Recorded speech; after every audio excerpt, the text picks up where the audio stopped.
Captain Roy Taylor in Sky Team 11. Presently up in New Windsor, Carroll County, Hawks Hill Road is where we're at. There's a huge dairy farm here, and one of the large barns has caught fire. Now they have numerous, and I mean numerous, pieces of equipment trying to fight this fire and make sure none of the animals get hurt.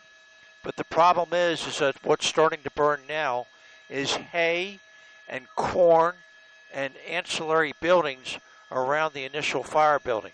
The initial fire building has collapsed. We don't have any answers to report at this time, but just understand, up in the New Windsor area, the thick black smoke that you see is from a dairy farm. We're still trying to get more information as we do. We will update you reporting in Sky Team 11.